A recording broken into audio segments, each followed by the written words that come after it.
menyembul keluar pada daerah pusat atau daerah umbilikal bayi tersebut. Itu kan dinding perut yang tidak sempurna.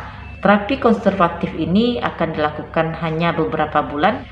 Caranya adalah dengan meletakkan beban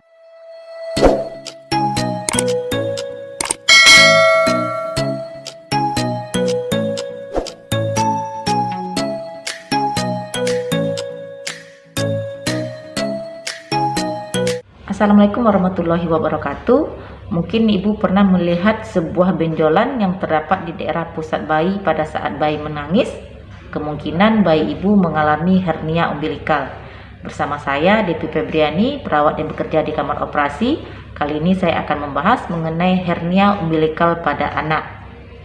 Hernia umbilikal ini lebih dikenal di masyarakat dengan istilah pusat bodong. Jadi pusat bodong istilah medisnya dinamakan dengan hernia umbilikal.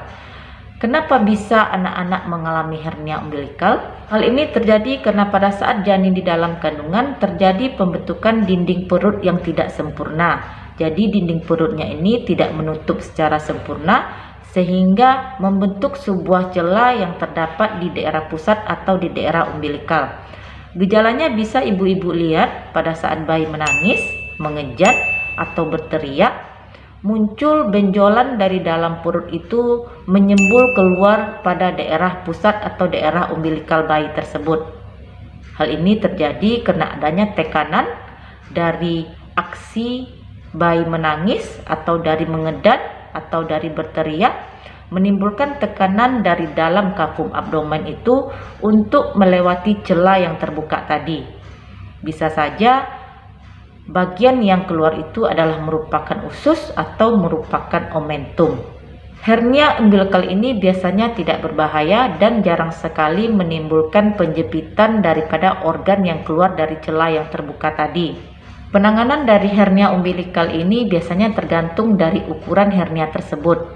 Bila ukuran celah dari hernia tersebut hanya sekitar 2 cm, biasanya dokter akan menganjurkan terapi konservatif. Terapi konservatif ini akan dilakukan hanya beberapa bulan. Biasanya setelah menjalani terapi konservatif beberapa bulan, dinding perut bayi tersebut akan menutup.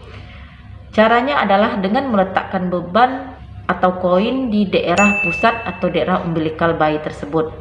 Jadi kalau ibu-ibu memiliki koin 100 rupiah yang lama itu, yang tebal, ibu-ibu bisa membalut koin tersebut menggunakan kain atau menggunakan kasa, kemudian bisa ibu-ibu letakkan di atas pusat bayi tersebut, bisa diplester atau bisa diikat seperti layaknya ikat pinggang. Atau ibu-ibu jika tidak ingin repot, sekarang ini sudah banyak sekali yang menjual sabuk daripada hernia. Jadi sabuk hernia tersebut memang sudah dimodifikasi sedemikian rupa, memiliki ketebalan di daerah tengah-tengahnya.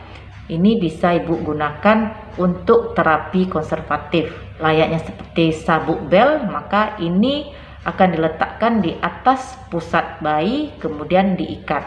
Biasanya beban yang kita pasang pada daerah umbilikal ini akan menahan organ-organ di dalam untuk tidak menyembul keluar, dan semakin anak tersebut membesar, maka lama-lama dinding perutnya tersebut akan semakin menutup secara sempurna. Saya sendiri secara pribadi pernah mengalami hal ini. Anak kedua saya mengalami hernia umbilikal dan saya menggunakan koin dan juga menggunakan sabuk hernia untuk mengatasi kondisi hernia umbilikal anak saya tersebut. Dan alhamdulillah hanya beberapa bulan dinding perut anak saya tersebut menutup secara sempurna. Terapi konservatif ini sangat berhasil sehingga organ yang di dalam perut yang sebelumnya itu keluar sudah tidak keluar lagi karena dinding perutnya ini sudah menutup secara sempurna.